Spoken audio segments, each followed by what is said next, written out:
guys, welcome back to my channel. If you're new, I'm Serein, and today's video is the finale of my 2019 no-buy journey. Now I'm going to briefly explain a little bit of my no-buy, but I have a whole series and a playlist that I think you should check out if you're new to my no-buy journey and would like to learn more, or if you're about to embark on your own personal no-buy journey.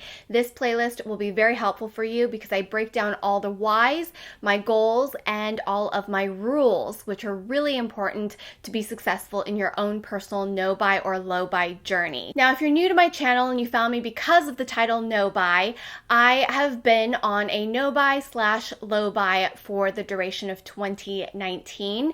And as we wrap up the year, I thought it would be important to share some of the answers to some of your most asked questions. I recently polled you guys over on my Instagram stories to ask you if there's any final thoughts or questions you would like me to share with you here on my no-buy finale. So I will be answering all of those questions. But why I wanted to embark on my no-buy journey was because I had a huge problem of emotional spending.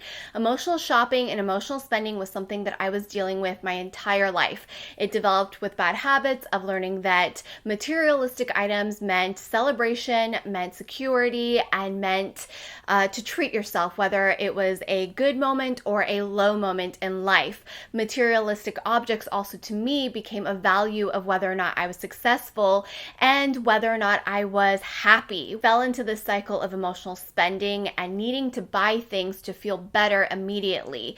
And honestly, the emotional spending also translates to my emotional eating that I was dealing with at the time.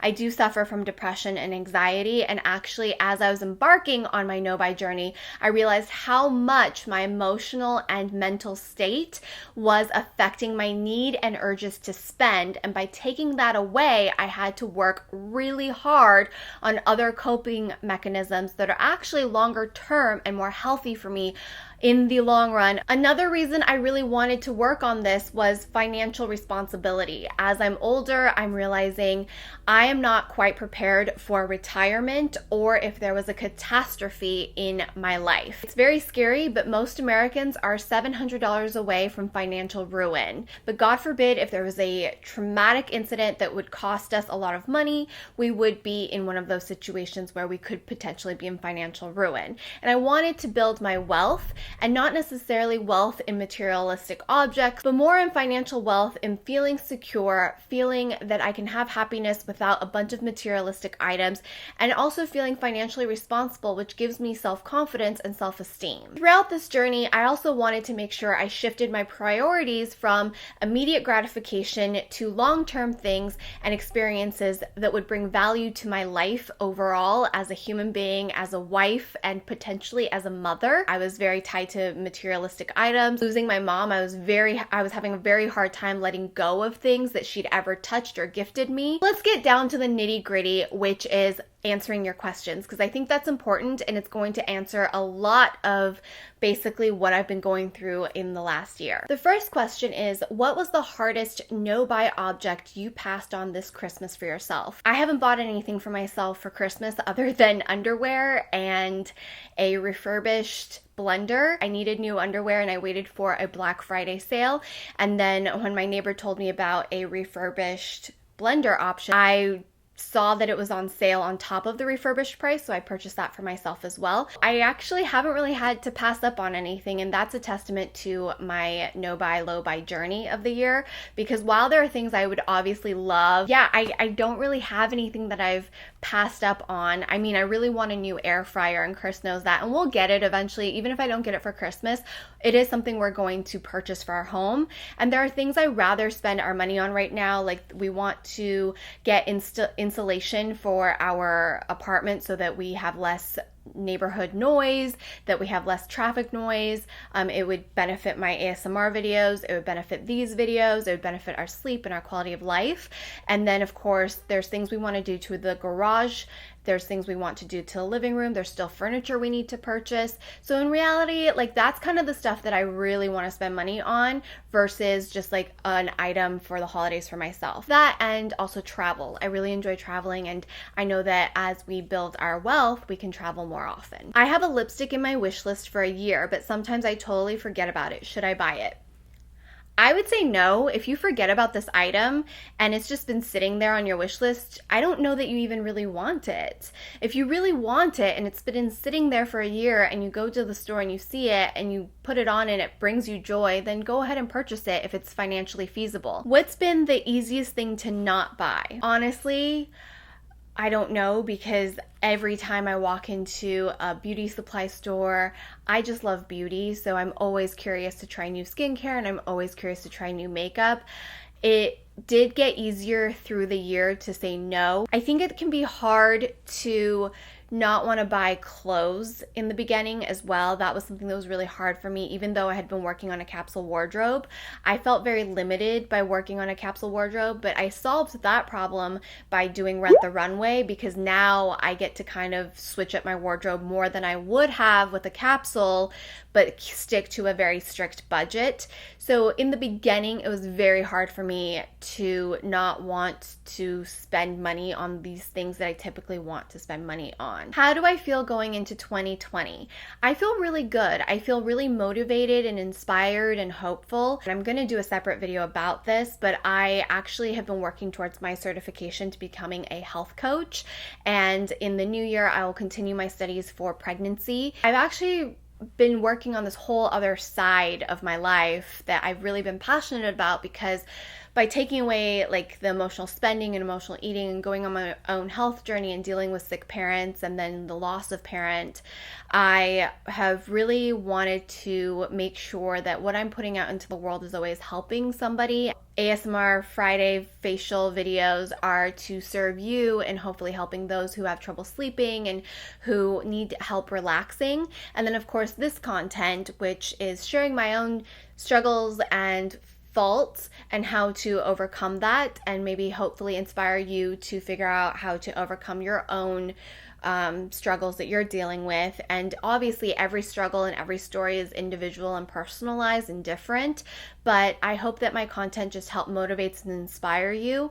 This channel originally was Dress Yourself Happy, hoping to motivate and inspire you to look and feel your best from the outside in, and that's continued to be my motto, but it's definitely expanded and grown as I've grown as a woman. So 2020, I'm really excited. We have LeadFit. Chris is now a certified personal trainer through NASM.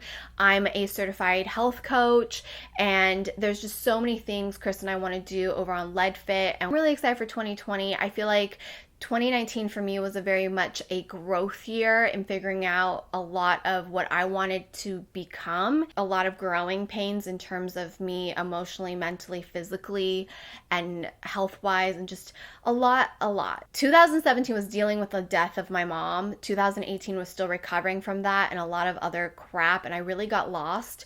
And then 2019 was me just trying to figure it all out. So moving into 2020, I'm really excited for the decade.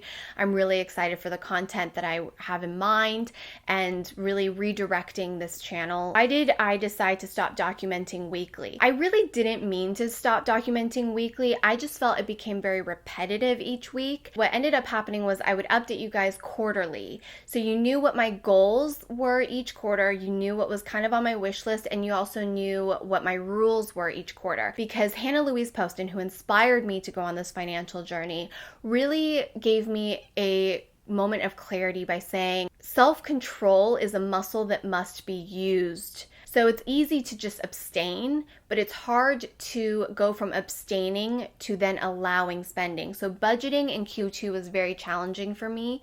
And then Q3 and 4 was really just living my life and seeing if I could keep the lessons I had learned from Q1 and Q2, which I did. And I think you guys can see it through my weekly vlogs. I did stop vlogging every week towards the end of the year, mainly just because I felt like people didn't like my vlogs. And that's something I struggle with and need to figure out in 2020. I feel like vlogs can be very self-serving as a content creator, but I also feel like I want to share my life with you so you get to know me more. A lot of the weeks I was studying, I was working out, and I was dealing with life stuff, which wasn't that interesting to me. My money spending was kind of the same every week at this point, and I wasn't really buying new things. And if I did, I shared it with you guys on Instagram stories. I purchased my Doc Martens after waiting almost an entire year. I purchased the Jeffree Star and Shane Dawson collaboration, but I did that video where I explained why I didn't buy the entire collection. I just bought the pieces I was really excited about, even though I wanted to buy the entire collection. Did a lot of traveling where we didn't spend a lot of money. We went on a lot of camping / hiking types of trips. Did vlog those, and I did upload those. And I also did go through a really bad bout of depression. I think it was August, September-ish. It was almost 2 months of where I was just really depressed, and the content got a little wonky. I needed a little break, and I needed to take time for myself. How do you feel like you've changed, and where are you going next? I feel like I've changed a lot. I feel like my priorities have really shifted from materialistic to more experiential, value of quality time and where my time is being spent. If you guys notice, I don't go to a lot of events anymore. I still go to some. I look at events as time taken away from creating content, from planning content, from educating myself, or working out, which is very important to me, or spending time at home with my dogs and Chris. Time to me is the most valuable thing now, and my health is the most valuable thing. Until you deal with a sick parent or you've experienced sickness and illness yourself, I don't think we can ever really understand that concept. And when my mom told me this, she was sick, but still functioning very well, but she knew that she had a finite amount of time. She would constantly just say, your health is your number one wealth. And it's so true, because I could save up so much money and retire and have all this money, but if I don't have my health in my retirement, then all of that savings was moot. That is something that I have definitely grasped and learned in the last year.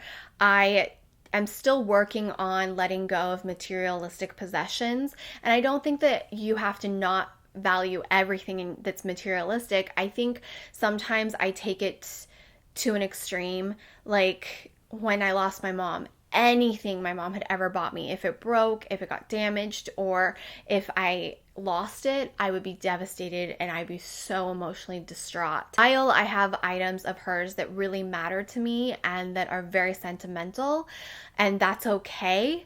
Not every Alaska t-shirt that she ever bought me that I never wear, that I've never worn because it's itchy, it doesn't feel good. Like, those things don't have to matter as much as I've put weight on it. It's okay to have things mean stuff to you and for you want to hold on to things, but it's a fine line. Like, are you just hoarding, or does this actually bring you joy? And that's something that I have definitely grown a lot from, but I think there's still work to be done. I think something that is really good is that I definitely think twice before spending money now. How did you handle urges to shop?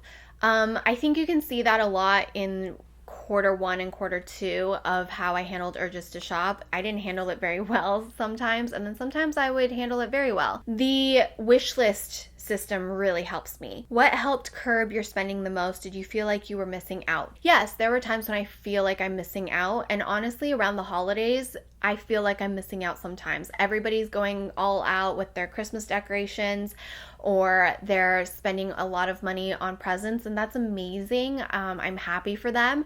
It's not something that I financially am comfortable doing right now. We just moved. There's a lot of things I would like to do to our current place before we did that, and I would like to be a little more financially secure and debt-free before doing that. It's not saying that I would never do that, but I would definitely consider doing it more so if I had children. We don't have kids. It's just Chris and myself. My brother's coming over for Christmas Eve dinner, so there's no real need to be super festive. We bought a tree and we put up some lights, and I used the decorations that I had. It's okay to not go all out, and I had to remind myself of that because I was feeling a little FOMO looking on Instagram and looking at all of the social media decorations and Vlogmas. You have to think about what's for you and what's right for you and your family. At the end of the day, it's about quality time spent and just cherishing what you do have. And I'm actually really grateful that I didn't put us in a financial strain by buying all new decorations. Another thing that helps curb spending habits or the urge to spend is honestly finding things that are productive that I enjoy doing. For me, I really enjoy being outside. I really enjoy hiking. I really enjoy working out and going to the gym. And that's like a monthly membership I'm already putting money into, so I might as well go to the gym.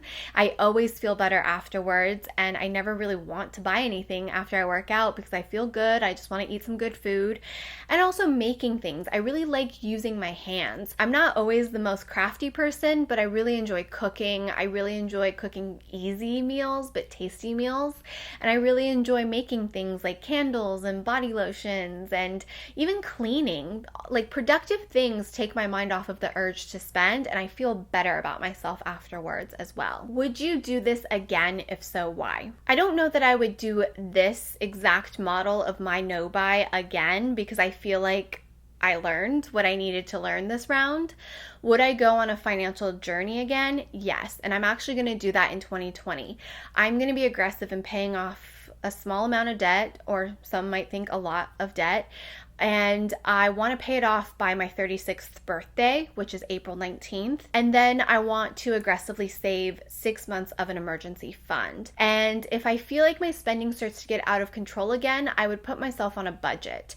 Now, putting myself on a budget is a little bit different because I do work for myself and I'm freelance and money comes in and out kind of off. We'll get paychecks like 1 month and we won't get anything for a month. For me, having that emergency fund is number one after paying off debt. What did you learn during your no buy? I feel like I've learned a lot, but the biggest takeaway is my priorities, shifting my priorities from materialistic things to things of value for lifelong enjoyment, like experiences and things that bring joy to me every single day versus a Forever 21 t-shirt that I'm going to wear once or never wear and leave the tag on and accumulate in my space. I've always preached quality over quantity in all aspects of life, but I more than ever definitely respect that, believe in that, and promote that. Not being afraid to talk about financial situations.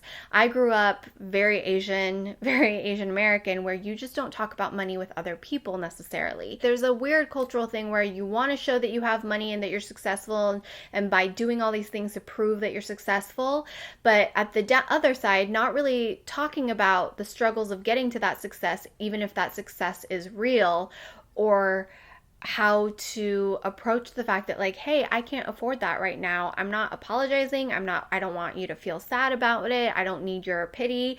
I'm just telling you the facts. And if you want to hang out with me, let's do something else. And finding a healthy way to talk about money, and also understanding that everybody has their struggles when it comes to money, and also the fact of more money, more problems. That's true. So don't think that somebody who has more money than you is just like living the good life. That might be what they show you on Instagram and on stories or in public. Everybody's on their own journey, not judging yourself and not judging others, but trying to find a solution to whatever problem you might be dealing with.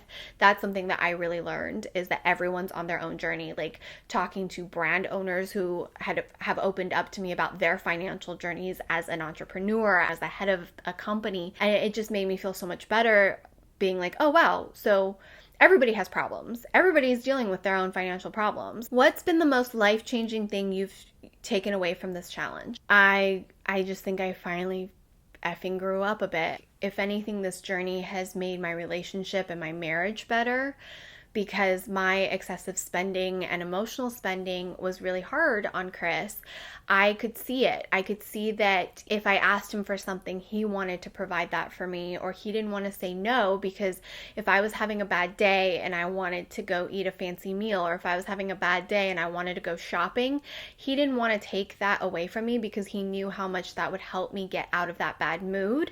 The problem is those instant gratification purchases and things aren't a lasting fix to a bigger problem. It would help in the moment, and I would get an immediate endorphin rush or dopamine dump, and I would feel better and happier, but it would almost make me more manic. After that initial rush and high from spending, that fall was just as bad as where I was started, if not worse. Or I'd feel guilty because I now spent money that maybe we didn't have to spend on random shit. I don't even value what I just bought. I could see how that would affect him because he didn't want to take away the one thing that kind of made me happy, even though he knew it wasn't going to make me happy in the long run. I'm happier now than I was being able to buy things randomly. Also, it made me realize how not alone I was by sharing this journey. Will you keep up the challenge now that the challenge is over? Yeah, I will definitely be keeping it up. I'll take everything I learned and I'll continue to live my life this way. It's not as documented because it's definitely become more of a habit and more of a skill versus in the beginning when I really had to document everything and check in every week and really evaluate what was going on and all the feelings. Now I definitely recognize it a little bit faster and I deal with it quicker. The final question I have is, did it get easier or harder as time passed? It actually got easier as time passed because I did it in segments and because I was very clear with my whys and my rules. There are times when it gets a little hard, I would say around my birthday and the holidays. The biggest thing was around September, August, when I was feeling really down and depressed. Some of the key factors that helped me realize that I had grown overall as a person in this challenge and in my health was that I did not emotionally spend or emotionally binge eat like I typically do during those really bad moments in my mental state. In the past, overspending and overeating and binge eating essentially was very much a way of coping and dealing with depression. I maintained my health. I maintained my healthy eating. I maintained my workout plan, and I did not blow my budget. So those were things that really made me realize, looking back on that bout of depression, made me realize I did grow, that I did break some bad habits, which is really, really amazing. And I'm really proud of that of myself. And I think it probably would have been a really bad bout of depression if I didn't stick to those things. And I feel good coming out of it. So as a finale for my no buy of 2019, I just truly think that I've made some great progress. And I hope you guys have seen that. I think it comes across in my content as well. You guys get so much marketing. You are inundated with product recommendations. And I wanted to find a way to always add value, even if I'm recommending products, even if I'm reviewing products, because I truly do love testing products and I do love skincare. I do love beauty and I love sharing that with you guys. But I always want to remind you guys that just because I'm sharing it, just because I love it, just because I recommend it, doesn't mean you need to go out and buy it right then and there. If it's something of interest, put it down on your wish list and get to it when you run out of your current items, or get to it when you are ready to get to it. But this urgency, this fast makeup trend, this fast skincare trend, it has to go, because at the end of the day, it's all about quality over quantity, and you don't need all of these things. They're fun, they're simple luxuries, and we can enjoy it responsibly. The need to buy and hoard and have backups upon backups, that needs to stop. And while I do have a lot of products, it is my job. I don't ever want to have you guys think that you should have the same amount as I do, or that you should have backups upon backups, and that you should have these collections of makeup and skincare, because at the end of the day, these products go bad. It's a bad investment. You're better off investing in a Chanel handbag that appreciates over time. Don't do that. Overall, this was a great experiment and a great challenge for me. I know I didn't do it exactly like everybody else does a no buy, but I found it to be beneficial to do it the way I did it for my situation. And if I didn't see that I was growing out of Q1 and Q2, I would not so easily have gone into trying to live my life in Q3 and Q4. I think you have to take these challenges and look at them all as a whole and take what you can from it and work it into your no buy if that's what you want to do. If you want to do a no buy or a low buy in 2020, here are some of my tips to set you up for success. Number one tip: understand your why. Be incredibly clear as to why you are doing a no buy, low buy of 2020. What are your goals? And be as specific as possible. Spend a good 30 minutes just jotting down and free writing and brainstorming your exact whys for this challenge. Step 2, make rules and be extremely detailed, and also have a contingency plan for you to spend and buy items that might come up that you didn't think about. Be specific with your rules like I was. I was very specific with my rules, and I came up with a game plan for if I really wanted to buy myself something, or if I really felt like I needed something, that I would put it on a wish list and I had to wait a certain amount of time before I was allowed to buy it. This will help curb some of your spending habits. This will help curb some of that need to shop and still give you the freedom to be able to buy something, which, by the way, 90% of those items on that list never got purchased. It helps you be successful and it helps you feel less confined, which can sometimes often lead to failure. When you're making your rules and allowing for potential need to purchase things, make sure those rules are strict enough that you're not able to justify your way into buying stuff, because that is something we're all really good at, is making justifications for purchasing things. Forgive yourself and forgive others. People are going to judge you, but judgment really comes from a place of self.